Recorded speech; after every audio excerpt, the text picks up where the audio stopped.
फिर से स्वागत है आपका एक बार स्टडी विद नील में। दोस्तों आज के वीडियो में बात करने वाले हैं बहुत ही महत्वपूर्ण टॉपिक के ऊपर। आपने चाहे कितनी भी पढ़ाई की हो लेकिन आपके एग्जाम में नंबर आखिर कम क्यों हो जाते हैं, इसी के बारे में बात करने वाले हैं। आने वाली जितनी भी कॉम्पिटिटिव एग्जाम है जिसके अंदर माइनस मार्किंग होती है, अगर जैसे पटवारी की बात करें जो आने वाली एग्जाम है, तो इस एग्जाम में नेगेटिव मार्किंग कैसे कम करें। जो भी एग्जाम आ रही है आपकी कॉम्पिटिटिव एग्जाम वाली की जिसमें नेगेटिव मार्किंग होती है, उसमें नेगेटिव मार्किंग के जो अंक कटते हैं उन्हें कैसे कम करें, और जो आपका एक टाइम का जो मैनेजमेंट होता है उसे कैसे बनाए रखें, इन दोनों बातों के बारे में आज के वीडियो में चर्चा करने वाले हैं। तो दोस्तों सबसे पहले बात करते हैं कि किसी भी एग्जाम में नेगेटिव मार्किंग आखिर क्यों रखी जाती है। नेगेटिव मार्किंग का मतलब होता है कि अगर आपने कोई भी उत्तर गलत दिया है, जिसका आंसर गलत दिया है, तो उसके लिए जो भी 1/3, 1/4 अंक जो भी निर्धारित हैं वो अंक आपके काट लिए जाएंगे। सही उत्तर में से आपके अंक काट लिए जाएंगे। तो दोस्तों नेगेटिव मार्किंग रखने का उद्देश्य क्या होता है कि एक तो आपकी जो नॉलेज होती है, प्रॉपर नॉलेज को चेक किया जाता है। नेगेटिव मार्किंग के द्वारा किसी भी एग्जाम में आपकी नॉलेज को चेक किया जाता है, साथ ही आपका कितना आत्मविश्वास है उसके बारे में चेक किया जाता है। अब आप ये सोच रहे होंगे कि नेगेटिव मार्किंग के द्वारा आत्मविश्वास को कैसे चेक किया जाता है। तो दोस्तों अगर आप ज़्यादा क्वेश्चन के आंसर जो है गलत देते हैं तो आपका आत्मविश्वास उस क्वेश्चन के प्रति नहीं है, आपका जो कॉन्फिडेंस लेवल है वो कम है। आपका नॉलेज क्या है, कम है, तभी आपका कॉन्फिडेंस कम है। अगर नॉलेज आपका अच्छा रहेगा, आपने अगर पढ़ाई अच्छी की होगी, तो आपका कॉन्फिडेंस भी अच्छा रहेगा और आप नेगेटिव क्वेश्चन को करने से बचेंगे। तो सबसे पहले शुरू करते हैं कि नेगेटिव मार्किंग कैसे कम करें, इसके लिए क्या करना चाहिए। दोस्तों सबसे पहली बात है यहां पर कि लालच ना करें।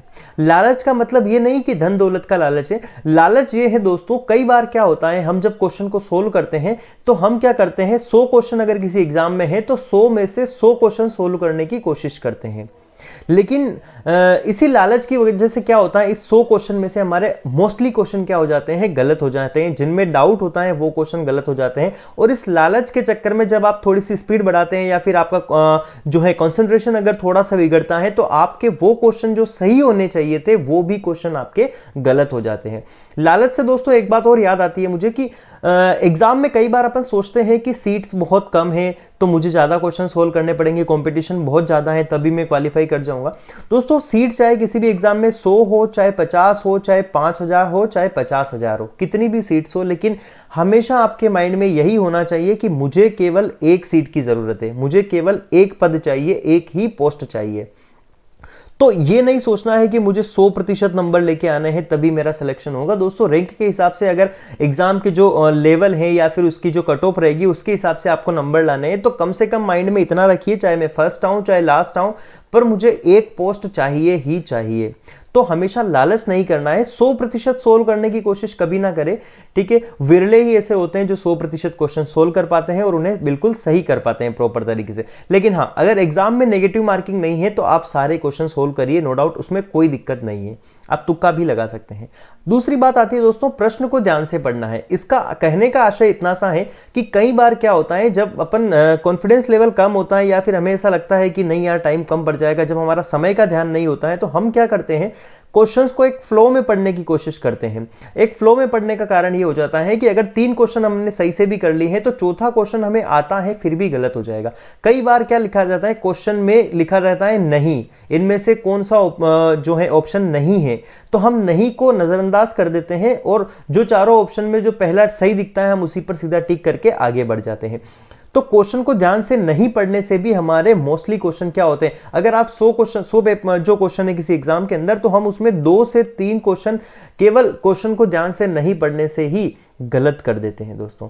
तो इससे नुकसान ये होता है कि 3 क्वेश्चन के जो नंबर मिलने थे सही के वो भी नहीं मिलते हैं, साथ ही 3 क्वेश्चन के लिए 1 से 1.5 नंबर हमारा वो कट जाता है नेगेटिव मार्किंग का।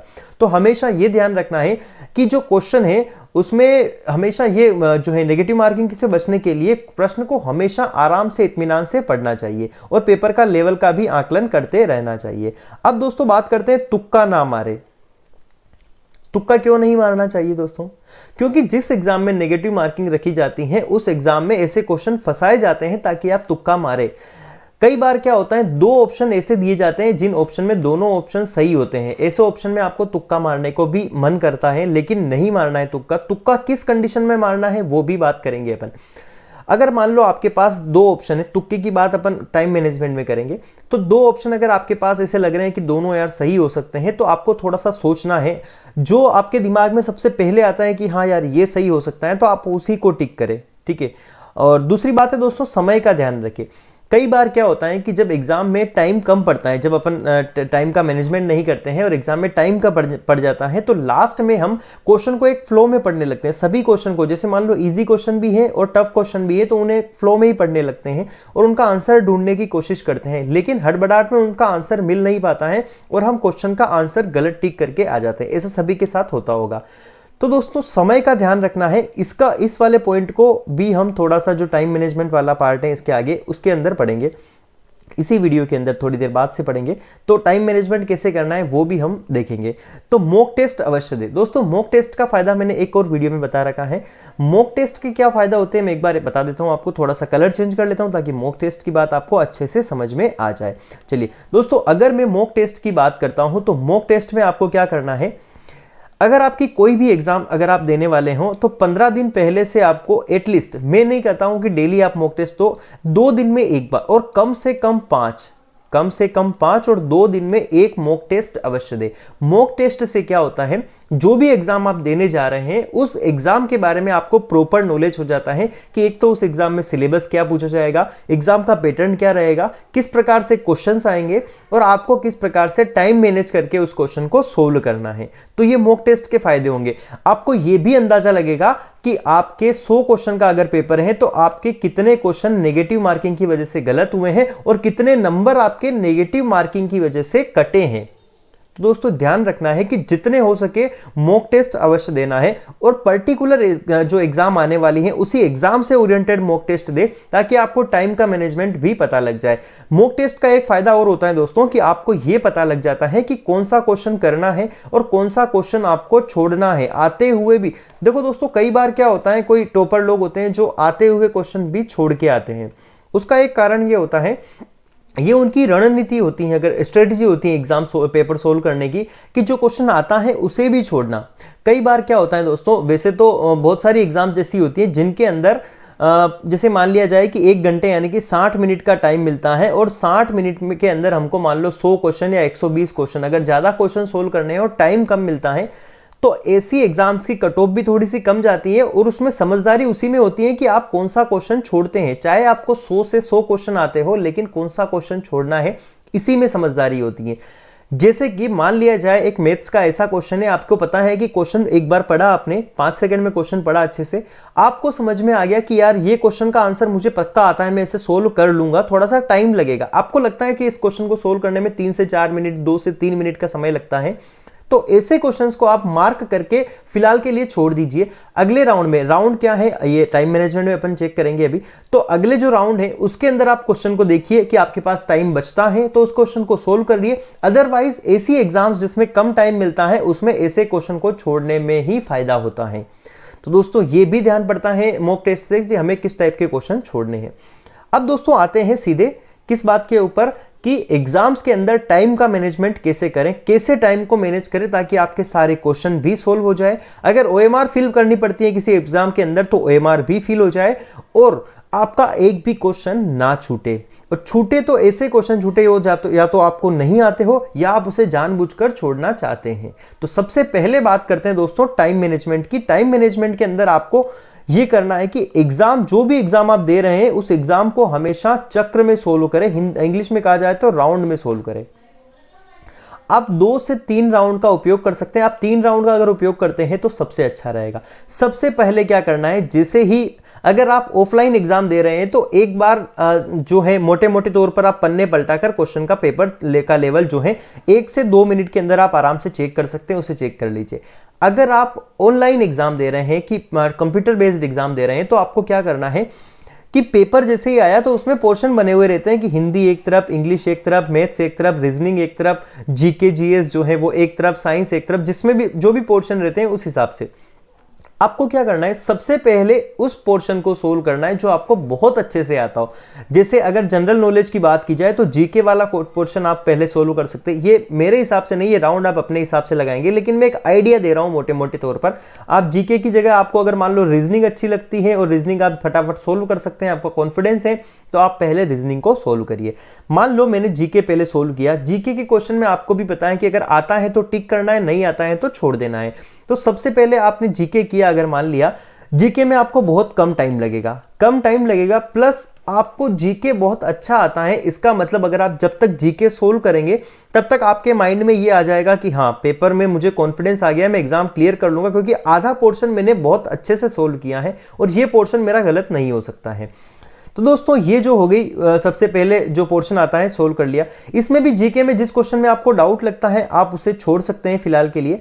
फिर सेकेंड पोर्शन जो भी है, मान लो आपने रीजनिंग सोल्व करी है, तो रीजनिंग में आप ऐसे क्वेश्चन को आपको छोड़ देना है इस राउंड के अंदर जो आपको या तो नहीं आता है, उसको तो छोड़ना ही है, साथ ही जो आता है लेकिन टाइम कंज्यूम करने वाला है, टाइम खर्चीला है, तो आप उस क्वेश्चन को भी फिलहाल के लिए छोड़ सकते हैं। उसके बाद आपने मान लो मैथ्स किया, मैथ्स में भी यही आइडिया पहले राउंड में सोल्व करना है कि यही आइडिया रखना है दिमाग में, यही सेट रखना है कि अगर जिस क्वेश्चन में आपको टाइम लग रहा है उस क्वेश्चन को छोड़ते चले जाए। तो अब फिर जो सेकेंड राउंड होगा, उस सेकेंड राउंड में क्या करोगे आप, सेकेंड राउंड की बात करें तो सेकेंड राउंड में आप क्या करोगे दोस्तों, ऐसे क्वेश्चन को सोल्व करना है जो आपने फर्स्ट राउंड में छोड़ दिए थे लेकिन उसमें आपको थोड़ा सा टाइम लग रहा था। लेकिन अगर इस टाइम पर सेकेंड राउंड में आपको सबसे बड़ी ध्यान देने वाली बात यह रहती है कि आपको समय के ऊपर, दीवार घड़ी के ऊपर भी नजर रखनी है कि हाँ कितना टाइम हो गया है। समय अगर आपके पास पर्याप्त बचता है तो आप क्या करेंगे कि जो ज्यादा टफ क्वेश्चन है उन्हें थर्ड राउंड में आप सोल्व करेंगे। थर्ड राउंड में आपके पास मुश्किल से 7 से 8 क्वेश्चन बचेंगे, बाकी आप सारे सेकेंड राउंड में कर लेंगे। थर्ड राउंड में ऐसे क्वेश्चन सोल्व करेंगे जिसमें बहुत ज्यादा टाइम कंज्यूमिंग है, यार आपको लगता है कि यार ये क्वेश्चन डाउट वाले हैं, तो 7 से 8 क्वेश्चन ऐसे बच सकते हैं, या फिर 5 से 7 क्वेश्चन भी ऐसे बच सकते हैं जो आपको आते हैं, टाइम कंज्यूमिंग है। और थर्ड राउंड में कुछ क्वेश्चन ऐसे बचेंगे जिसमें आपको 2 ऑप्शन में डाउट रहता है, मतलब 8 से 10 क्वेश्चन ऐसे रहेंगे जिसमें आपको डाउट रहता है। अब क्या करना है दोस्तों, आपको थर्ड राउंड के अंदर जो क्वेश्चन आपको लगता है कि डाउट वाले हैं, जो आपको लगता है कि समय नहीं बचा है, तो इन क्वेश्चन को छोड़ दीजिए, यही फायदा है। इन क्वेश्चन में से भी आप थर्ड राउंड में 2 से 3 क्वेश्चन ऐसे होते हैं जो टाइम मिलने पर आप सोल्व कर लेंगे, बचे जो 2 से 3 क्वेश्चन है उन्हें आप छोड़ दीजिए। अब बचे दोस्तों 8 से 10 क्वेश्चन, ऐसे क्वेश्चन बचे हैं जिसमें आपको लगता है कि 2 ऑप्शन आपको पता है कि नहीं है, लेकिन इन दोनों में आपको कंफ्यूजन है, बचे हुए 2 ऑप्शन में आपको कंफ्यूजन है। तो ऐसे क्वेश्चन में आप तुक्का लगा सकते हैं, लेकिन तुक्का लगाने का भी फॉर्मूला होता है दोस्तों। किस प्रकार से आप तुक्का लगाएंगे, अगर आपको लगता है कि माइंड में थोड़ा सा एक तरफ ज्यादा झुकाव आ रहा है कि यार ये क्वेश्चन सही हो सकता है, ये सही हो सकता है, तो आप उस क्वेश्चन को बेशक आप तुक्का लगा दीजिए। लेकिन अगर आपको लगता है कि हाँ मैंने पर्याप्त स्कोर कर लिया है, क्वेश्चन ज्यादा नहीं छोड़े हैं, तो आप इस पोर्शन को जो आता है, जो कॉन्फिडेंस होता है उसी के आधार पर करें, अदरवाइज इन क्वेश्चंस को भी आप छोड़ दे। 8 से 10 में से सभी क्वेश्चन में तुक्का नहीं लगाना है, 3 से 4 ऑप्शन ऐसे क्वेश्चन ऐसे रहेंगे जिसके अंदर आप थोड़ा बहुत किसी पर्टिकुलर ऑप्शन के ऊपर कॉन्फिडेंट रहेंगे, तो ऐसे क्वेश्चन को आपको तुक्का मार देना है। वो तुक्का भी नहीं कहलाएगा, एक्चुअली आपका जो सेंस ऑफ ह्यूमर है वो बता रहा है कि ये वाला क्वेश्चन क्या है सही है, ये वाला आंसर क्या है इसका सही है, तो आप उस पर टिक कर सकते हैं। तो इस प्रकार से दोस्तों टाइम मैनेजमेंट आप सीख जाएंगे। प्लस टाइम मैनेजमेंट के लिए आपको एक बात भी ध्यान रखनी पड़ेगी, मॉक टेस्ट में एक बार फिर से रिपीट कर रहा हूं कि मॉक टेस्ट या फिर जिसे लाइव टेस्ट, जो भी आप समझे, इसे अवश्य देना है। किसी भी एग्जाम के लिए मॉक टेस्ट अवश्य देना है। तो दोस्तों ये जो वीडियो रहा आज का, आपकी सभी कॉम्पिटिटिव एग्जाम में काम आएगा। आई होप कि आपको वीडियो अच्छा लगा होगा। अच्छा लगा हो तो लाइक करिए, चैनल को सब्सक्राइब करके बेल आइकन दबा दीजिए ताकि नेक्स्ट वीडियो की नोटिफिकेशन मिल जाए। मिलते हैं अगले वीडियो में। वीडियो वॉच करने के लिए थैंक यू।